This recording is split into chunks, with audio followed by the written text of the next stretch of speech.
Cerita berlanjut. Kematian Huandong mengguncang fondasi keluarga Huan. Dalam waktu kurang dari 1 jam sejak roh ilahi terakhirnya menghilang dari langit Ranyun, istana pusat keluarga itu telah gempar.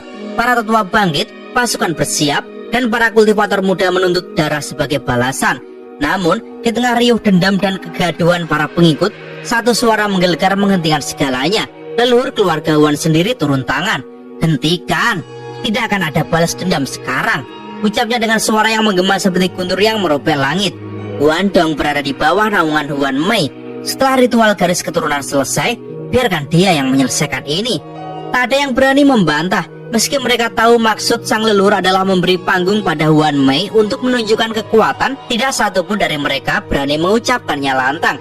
Dalam sekejap, sebuah formasi raksasa dibangkitkan dari kedalaman langit, formasi penyegelan planet. Energi spiritual melingkupi Ranyun, menguncinya dari dalam dan luar. Planet itu kini menjadi sangkar dan semua yang ada di dalamnya adalah buruan. Di langit senja yang tenang, Liu Mei berdiri di balkon batu giok, rambutnya yang hitam mengalir di terpa angin. Ia mendengar kabar kematian Huandong tanpa satupun perubahan pada wajahnya. Tidak ada duka, tidak ada murka, hanya senyum samar. Jadi, Ranyun adalah panggungnya. Fisiknya lembut. Guru akan menurunkan sebagian kultivasinya padaku saat ritual. Aku akan mencapai puncak Askendan. Dan jika aku mampu memahami Yin dan Yang, langkah kedua tak akan jauh. Tiba-tiba, dari dalam tas penyimpanan di pinggangnya muncul fluktuasi gelap, seolah-olah sesuatu di dalamnya memberontak, menjerit dalam diam. Liu Mei menunduk, menyentuh tas itu dengan jari telanjangnya, lalu menggigit jari hingga berdarah. Setetes darah mengalir, menetes ke permukaan tas, dan fluktuasi itu perlahan mereda. Saatlah, belum waktunya kau keluar. Namun pada saat itulah, suara tua terdengar dari udara kosong di belakangnya. Kau masih menyimpannya, Liu Mei? Sudah kubilang itu terlalu kejam. Bunuh dia sekarang sebelum dia merusak hati daumu. Leluhur keluarga Huan menatap tajam tas itu, tapi Liu Mei hanya menatapnya kembali dengan tenang. Matanya jernih tapi dalam, dan suara lembutnya menenangkan seisi langit. Guru, jangan bicarakan ini lagi. Liu Mei tahu apa yang ia lakukan. Sang leluhur hanya bisa menghela napas dalam. Mengapa? Mengapa kau harus seperti ini? Sementara itu, jauh di sisi lain sistem bintang, Wang Lin berdiri di atas kepala naga perak, menatap planet di bawahnya, Yunxia, sebuah dunia yang tampak seperti bayangan mati dari masa lalu. Kabut hitam menyelimuti planet itu, padat dan kelam. Wang Lin mengerutkan kening dan menjentikan jarinya. Formasi pedang 7 bintang keluar dari tasnya dan membentuk pusaran raksasa yang membelah kabut, memungkinkan Wang Lin masuk. Langkah demi langkah, ia menembus lapisan demi lapisan kabut tebal hingga akhirnya keluar di dunia yang tak memiliki cahaya matahari. Retakan-retakan besar mencabik tanah, udara penuh dengan aura kematian purba. Seolah planet ini pernah menyaksikan pembantaian skala besar. Tentakel busuk menyelimuti tanah, bergoyang pelan seperti rambut yang mencoba menyentuh langit. Tempat ini sudah mati sejak lama, gumam Wang Lin, memfokuskan perhatiannya mencari vena logam, tujuannya yang sebenarnya. Namun, saat ia melayang melewati salah satu kota tua yang telah berubah menjadi reruntuhan, semua tentakel tiba-tiba membeku, lalu menyusut menghilang ke tanah. Dan kemudian dari kejauhan langit terdengar raungan mengerikan. Awan merah menerjang dari cakrawala, membelah kabut, dan seekor makhluk raksasa muncul di baliknya. Panjangnya ribuan zang, tubuhnya berbulu seperti naga, namun kepala segitiga menyerupai ular. Mata Wang Lin menyempit. Ular Moongazer? Mustahil. Ingatan dari dewa kuno Tusi muncul di benaknya. Moongazer Serpent seharusnya mati bersama dewa kuno mereka. Tapi jika makhluk itu muncul di sini lagi, apa mungkin ada sisa tubuh dewa kuno di planet ini? Wang Lin langsung menyelam ke celah terdalam bumi, bersembunyi dari perhatian makhluk buas itu. Sambil menatap ke atas, pikirannya mulai menyusun kemungkinan menakutkan. Di sisi lain galaksi, di planet kecil yang dilupakan waktu, dua wanita berpakaian warna-warni turun dari langit, masing-masing membawa bola cahaya pembunuh di tangan mereka. Salah satunya berteriak lantang, "Si Tunan, keluar kau!" Dari istana pusat ibu kota, seorang pria berbaju ungu keluar dengan wajah panik. "Sialan, kalian kejar aku lagi, gila betul, mau sampai kapan?" Tanpa menunggu, si Tunan langsung kabur seperti dikejar iblis. Tapi para wanita tak memberi ampun. Dua bola cahaya di tangan mereka menyatu menjadi sosok wanita dewasa yang cantik. Senyum manis tapi auranya seperti pisau. "Kali ini kau tidak akan lolos." Langit menjadi gelap, bumi bergetar. dan si Tuna langsung memuntahkan darah. Sial, kalian tunggu saja. Jika aku berhasil lolos lagi, akan kutebar wajah genitmu ke seluruh sistem bintang All Heaven. Akan kubuat kau terkenal. Hahaha. Dengan itu, si Tunan menghilang, bertekad jika belum mencapai Nirvana Scryer, ia tidak akan keluar dari kultivasi tertutup. Langit di seluruh sistem bintang menjadi gelap. Di satu sisi, kekuatan keluarga Wan bergerak. Liu Mei bersiap mengambil tahta darah. Di sisi lain, Wang Lin menelusuri sisa-sisa dunia dewa kuno dengan rahasia yang bisa mengguncang galaksi. Dan di pojok tak terduga, si Tunan dikejar bukan karena kekuatan, tapi karena masa lalu yang ia tolak untuk dihadapi. Satu demi satu, bidak-bidak nasib mulai bergerak. Angin di selatan planet Seribu Ilusi tampak keabu-abuan saat kabut spiritual bergulung tenang di atas landscape berbukit. Di tengah dataran batu yang menghitam karena pengaruh spiritual murni, terdapat sebuah lubang raksasa yang menganga. Kolam bulan ilusi, tempat suci yang dulunya dipenuhi air bulan suci, namun kini telah berubah menjadi sumber kosong penuh gema darah. Di atasnya, melayang satu sosok tua berjubah merah tua, leluhur keluarga Wan. Matanya tajam dan berlapis pengalaman ribuan tahun. Wajahnya tak menunjukkan emosi selain keteguhan mutlak. Sekeliling kolam telah penuh sesak. Puluhan ribu anggota keluarga Wan berdiri dalam formasi melingkar sejauh mata memandang. Tak satu pun bersuara. Yang terdengar hanya desir angin dan detak jantung mereka sendiri. Satu persatu, anggota keluarga berjalan menuju tepi lubang, lalu mengunus pedang spiritual pendek dan mengiris salah satu lengan mereka sendiri, membiarkan darah mengalir turun ke dalam lubang. Aroma darah mengental menciptakan kabut merah samar yang menari di udara. Genangan darah itu mulai membentuk pusaran tipis, seolah lubang itu bukan sekedar tanah kosong, tapi altar pemanggil sesuatu yang jauh lebih tua dari zaman manapun. Ketika giliran sang leluhur tiba, tanpa ragu dia mengangkat tangannya dan mengiris pergelangan sendiri, menumpahkan darah leluhur yang lebih kental, lebih hidup, dan lebih menyala dibanding siapapun. Wajahnya mulai pucat, tapi tatapannya justru makin menyala. Ia membentuk segel dan berbisik satu kata yang bergema di dunia spiritual. Leleh. Pusaran darah langsung meluap, berputar hebat, lalu perlahan menyatu menjadi cairan pekat berwarna merah kehitaman. Darah dari puluhan ribu orang kini bukan lagi darah pribadi, melainkan satu entitas tunggal, satu garis keturunan, satu kehendak. Wan Mei, suara sang leluhur menggema pelan, namun seolah membelah langit. Dari antara kerumunan, seorang perempuan bergaun putih melangkah maju. Langkahnya ringan, elegan, tapi di balik wajah cantiknya ada keteguhan dingin yang mampu membekukan jiwa siapapun yang menatap terlalu lama. Ayah tiri, bisiknya. Liu Mei menatap cairan darah yang berputar seperti danau kecil, lalu tanpa ragu melepaskan jubah putihnya, melangkah masuk ke kolam darah. Bau logam dan penderitaan menyelimuti dirinya, namun dia tak berkedip. Darah meresap dari lutut hingga dada, lalu menenggelamkan seluruh tubuhnya. Segera, tak ada yang terlihat darinya selain pusaran darah yang makin cepat berputar. Segel demi segel melesat dari tangan sang leluhur. Darah mendidih, aura kuat menyebar. Ritual garis keturunan keluarga Wan telah dimulai. Ritual yang tak pernah dilakukan selama 5.000 tahun terakhir. Leluhur itu berseru, suaranya menggema dengan nada kuno yang dalam. Leluhur keluarga Wan berasal dari surga guntur. Meski alam surga telah runtuh, garis keturunan kami tetap. Hari ini, darah leluhur akan dicetak ulang oleh satu orang yang akan membawa masa depan keluarga ini. Mantra kuno dilantunkan, bergetar di ruang dan waktu.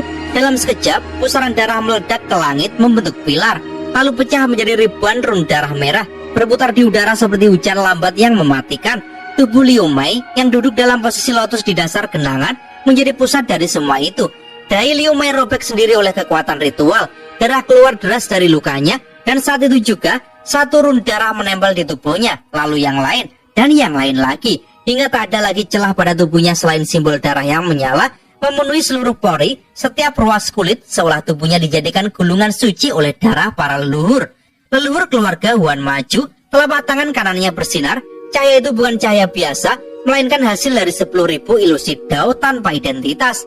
Ilusi hidup yang menyimpan segala kemungkinan, cinta, kematian, penyakit, pengkhianatan, dan kekuasaan. Siapapun yang menyentuhnya akan melihat seluruh jalan hidup mereka, baik yang sudah dijalani maupun yang belum. Dengan penuh kehati-hatian, dia menyentuh dahi Liu Mei. Seketika, Dao keluarga Wan menyerbu, masuk ke dalam jiwa asal Liu Mei, dan bersamaan, energi spiritual langit tingkat langkah kedua, kekuatan sejati dari Nirvana Scryer tahap awal, mengalir deras ke dalam tubuhnya. Tubuh Liu Mei gemetar, darahnya sendiri ditolak dan digantikan dengan darah keluarga Wan. Seluruh kekuatan spiritual di kolam darah disedot masuk ke tubuhnya, dan dalam waktu singkat, Kultivasinya melonjak menembus 4 batas. Tahap awal Askendan, tahap pertengahan, tahap akhir, puncak, tahap akhir. Puluhan ribu anggota klan menatapnya penuh iri dan ketakutan. Ada yang diam-diam mengepalkan tangan, tapi tidak satu pun yang berani bicara, tidak di depan ritual darah ini. Sementara itu, sang leluhur gemetar, rambutnya memutih, kulitnya mengendur, sinar matanya mulai redup. Ia telah merusak pondasi kultivasinya demi murid pilihannya. Tapi ia tersenyum. Mulai sekarang, kau adalah keluarga Huan. Aku akan pergi untuk kultivasi tertutup. Capailah tahap yin dan yang secepatnya. Liu Mei hanya menatapnya tanpa emosi, lalu mengangguk. Leluhur tertawa kecil, suara batuk tertahan di ujung nafasnya. 10.000 ilusi iblis surgawi. Aku ingin melihat seperti apa wujudnya nanti. Dan ia menghilang ke langit. Tanpa sepatah kata, Liu Mei mengangkat tubuhnya ke udara. Ia tidak membawa satupun pelayan, tidak memanggil satupun pengawal. Ia hanya terbang menuju planet Ranyun. Sementara itu, jauh di dasar planet Yunxia, Wang Lin menatap kosong ke langit merah yang ditinggalkan oleh makhluk menyerupai naga, Moon Gazer Serpent. Ia menarik nafas panjang. Makhluk ini bukan dari dunia ini. Ia seharusnya mati bersama dewa kuno, tapi ternyata tidak. Berdasarkan pengetahuan yang diwariskan oleh dewa kuno Toshi, ia tahu bahwa makhluk ini memiliki 3 bentuk. Pertama, bentuk raksasa namun pasif seperti tadi. Kedua, bentuk tidur yang meresap dalam tubuh inang. Dan ketiga, bentuk pembunuh. Ketika rambutnya memanjang hingga ribuan zang dan menyerang segala hal hidup. Selama aku tidak mengusiknya, ia tidak akan menyerang. Tapi kenapa tempat ini terasa seperti nafas mati dari zaman kuno? Wang Lin memusatkan kesadarannya, menyusuri tanah dan masuk lebih dalam. Cairan lengket menyelimuti dinding tanah. Aroma pembusukan menyelinap di balik aliran spiritualnya. Ia merasa seperti sedang berjalan di dalam perut makhluk purba yang sedang tidur. Lalu ia menemukannya, sebuah urat logam sebesar naga emas raksasa, berkilau samar dan membungkus inti planet. Urat itu terlihat jelas dan menyala, tidak tersembunyi sama sekali. Itulah yang aneh. Jika ini sangat jelas terlihat, kenapa tak ada kultivator yang mengambilnya? Bahkan keluarga Huan hanya mengambil ujungnya. Wang Lin mulai merenung. Ia tahu sesuatu tak beres, tapi rasa ingin tahunya lebih kuat. Ia melambaikan tangannya dan merobek tanah, masuk langsung ke dalam nadi logam itu. Kilatan cahaya kemasan menyinari wajahnya, tapi saat langkahnya terus maju, awan gelap seakan membayang di hatinya. Setelah melihat Moon Gazer Serpent, perasaannya belum kembali stabil, dan semakin dalam ia masuk, semakin kuat getaran aneh dari bawah tanah. Getaran yang seolah bukan hanya berasal dari bumi, tetapi dari jantung sesuatu yang masih hidup. Langit yang biasanya biru kini diselimuti awan hitam yang berputar perlahan, dan dari balik kabut tipis yang membentang dari langit hingga permukaan, satu sosok turun perlahan bagai dewa. Itu adalah Liu Mei. Namun dia bukan lagi Liu Mei dari masa lalu. Dia kini adalah Huan Mei, anak angkat dari leluhur keluarga Huan. Di dalam tubuhnya, darah murni ribuan anggota keluarga Huan mengalir, mengikat jiwanya dengan garis keturunan yang sangat tua. 3 sosok berdiri di atas puncak tertinggi Ranyun. Mata mereka menatap langit. Mereka adalah leluhur dari 3 keluarga besar, Ran, Zhao, dan Sun. Mata mereka yang tua telah melihat perang dan pengkhianatan, kedamaian dan kehancuran. Tapi saat ini, yang mereka hadapi bukan hanya krisis, tapi akhir dari sejarah panjang keluarga mereka. Ran Lao pertama membakar jiwanya. Api ungu membungkus tubuhnya seperti api neraka, membakar tubuhnya dari dalam namun tak menghilangkan keteguhan dalam matanya. Berapa kali kita harus lari? Hari ini, aku ingin melihat apakah surga benar-benar bisa menghancurkan kami semua. Suaranya membelah udara, menggema ke seluruh planet. Tanpa beban, Sanren mengikutinya. Tanpa ragu, dia menyentuh dada dan menekan jiwanya hingga terbakar. Api jingga melonjak dari pori-porinya, dan nafasnya tiba-tiba menjadi seperti badai. Di belakangnya, langit berguncang. Sun Si tersenyum getir namun teguh. Bahkan, jika semua dewa menghalangi, aku akan tetap berdiri di sini. Nyala api menyala dari matanya, membentuk simbol kuno di dahinya. Ketiganya melangkah ke udara. Ketika kaki mereka meninggalkan tanah, kekuatan bumi pun seolah mendukung mereka. Ribuan kultivator dari klan mereka muncul di sekeliling mereka, menatap langit tanpa kata-kata. Beberapa dari mereka menangis, beberapa berlutut, namun tak satu pun mengalihkan pandangan dari sosok Liu Mei yang kian mendekat. Liu Mei akhirnya berhenti di udara, beberapa ratus zang di atas 3 orang tua itu. Cahaya kemasan samar keluar dari tubuhnya, dan setiap belai rambutnya memantulkan kilatan seperti sutra ilahi. Membakar jiwa kalian hanya untuk mempertahankan planet kecil ini? Suaranya pelan, namun setiap kata bergema ke dalam tulang. Ran Lao menunjuk ke langit dengan jari bergetar karena luka jiwa. ini bukan planet kecil. Ini adalah akar dari ribuan generasi. Kami mungkin kalah, tapi kami tidak akan membiarkan kau memetiknya semudah itu. Liu Mei diam sejenak. Di matanya tidak ada kebencian, tidak juga simpati, hanya kehampaan. Kekuatan formasi darah dalam tubuhnya sudah mengalir deras, dan 10.000 run garis keturunan mulai berkilat dari kulitnya, membentuk formasi Dao yang tidak bisa dipahami oleh pengamat biasa. Aura tahap ascendan puncaknya melonjak, seolah dia bukan manusia lagi, tapi alat dari garis keturunan Huan yang hendak memusnahkan segalanya. Begitu bisiknya. Kalau begitu, mari ku antar kalian ke akhir dengan satu serangan. Tangan Liu Mei terangkat perlahan, langit langsung pecah, ruang retak, 10.000 cahaya darah menyatu membentuk tanda seperti bunga lotus. Namun dari setiap kelopaknya keluar ilusi mengerikan, pembantaian, kehancuran, kutukan. Ini adalah teknik tertinggi dari keluarga Huan, ilusi 10.000 iblis surgawi. Di kejauhan, sebuah cahaya perak membelah langit dan melesat seperti kilat. Di atasnya, Wang Lin berdiri tegak di atas kompas bintang, matanya menatap langsung ke medan perang yang akan segera terbuka. Tatapan mereka bertemu. Untuk sejenak, waktu berhenti.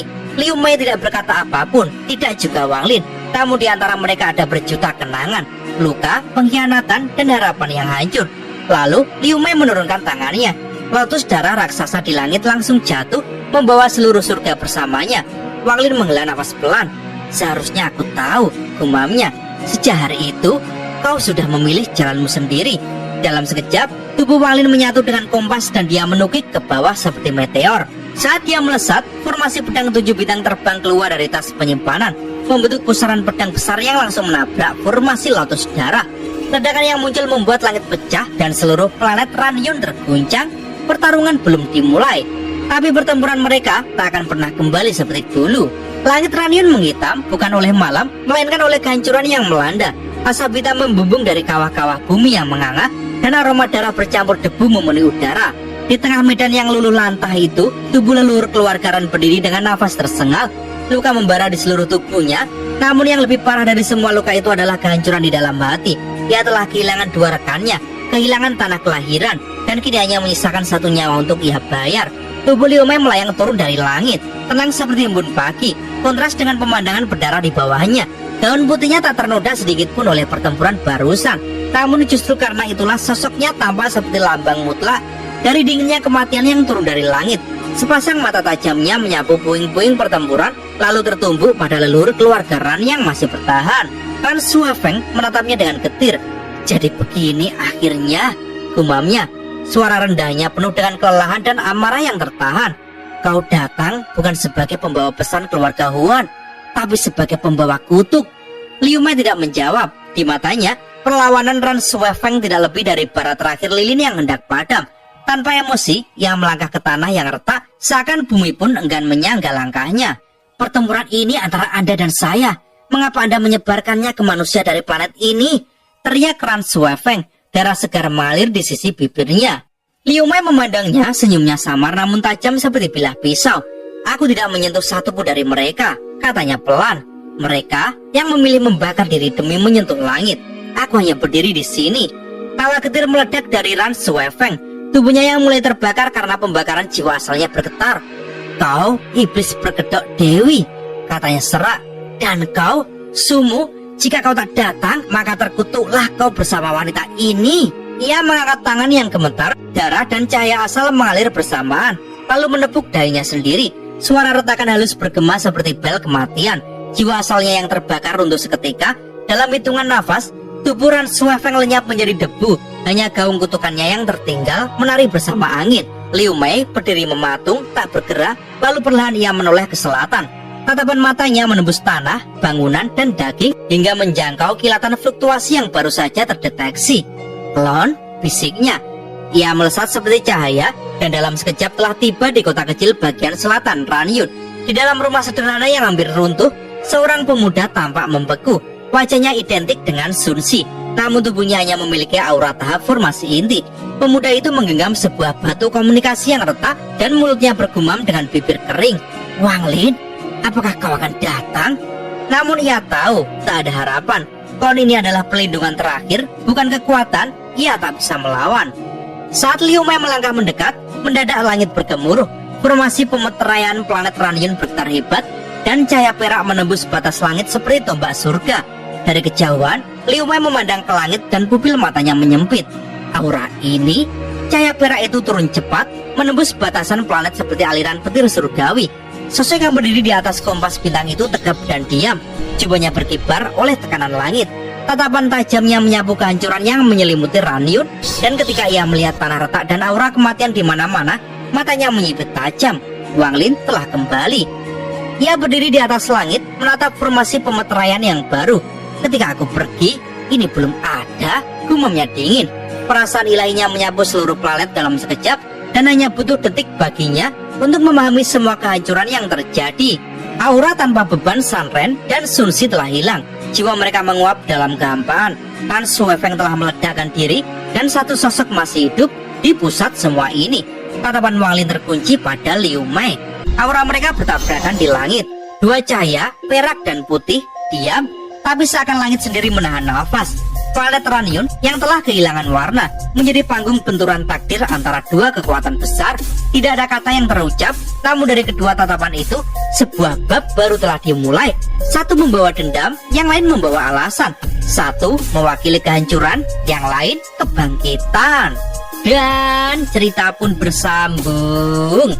Oke teman-teman, terima kasih sudah nyimak alur cerita kali ini sampai habis. Semoga teman-teman terhibur. Kurang lebihnya mohon maaf ya. Yang namanya spoiler pastinya ada yang meleset soal detail cerita dan episodenya ya. Oke, jangan lupa terus dukung channel ini agar terus berkembang. Dan sampai jumpa di episode selanjutnya. Bye-bye.